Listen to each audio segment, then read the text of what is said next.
It's almost finally here. 1 year, just about, since the original deadline. The Night Tube begins this evening at midnight. Well, a big occasion for London, but let's just take a look at how the system will work. Two lines will be featured. First, the Victoria line running between Walthamstow Central and Brixton, the whole line on that one running 24 hours on Friday and Saturday. Meanwhile, the Central line, a bit of a reduced service on that one. We'll see certain stations omitted from their schedule, but the same there, 24 hours between Friday and Saturday. When it comes to fares, standard off-peak fares will apply, just like during the day, but day travel cards will also be valid until 4:30 the day after you've bought them. So really helping Londoners out there who've bought their day travel cards.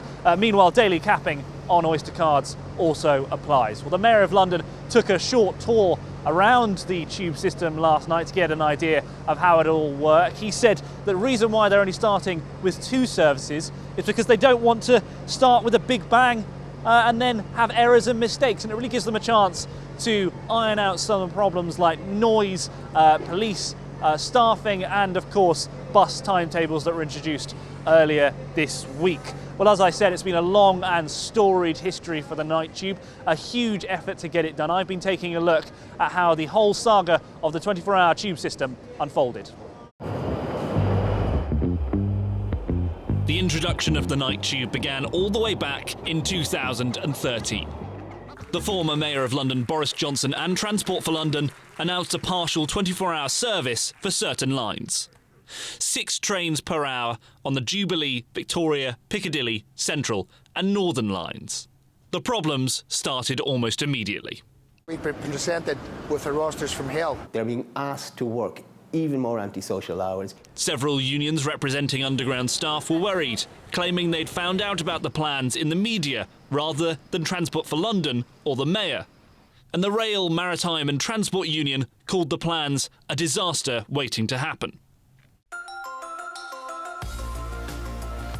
Nevertheless, a date was set for the official launch, September the 12th, 2015. And Londoners welcomed the thought of a 24-hour capital. It's an excellent idea, though I won't be taking it. No, I'm looking forward to it, because it's going to make travelling at night easier. But then, after months of uncertainty and arguments about pay deals and working hours, the strikes began.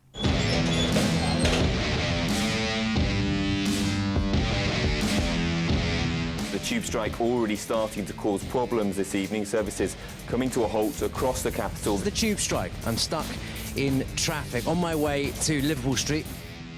Union members held their first strike in July 2015, with a 24-hour walkout on all tube lines, the largest strike on the Underground in 10 years.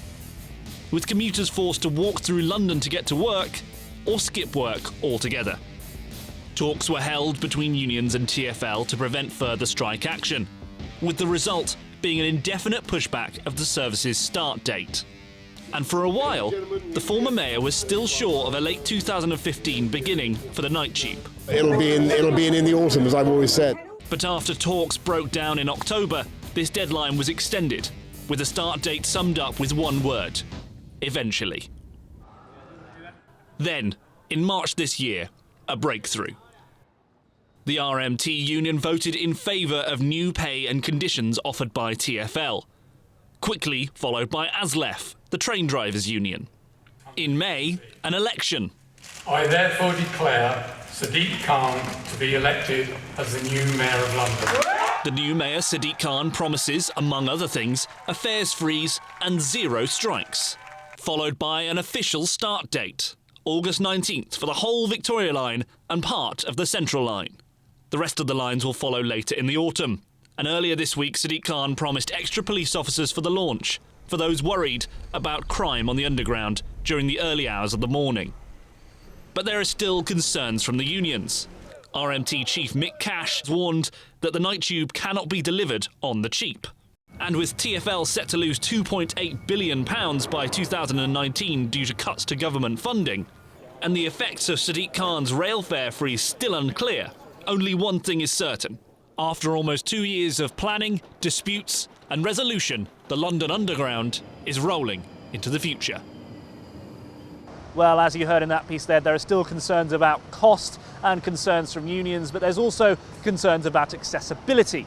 The charity Muscular Dystrophy UK says that out of 52 stations on the night tube, only 7 are step-free access, which really puts people out who rely on that access to get around London. Well, there are benefits as well. Predictions from London Underground say that 200,000 people will be using the system every weekend. Meanwhile, the business group London First says that 77 million could be brought into the economy every year by 2029. Lots to look forward to this evening, so we'll have to wait and see how it all happens.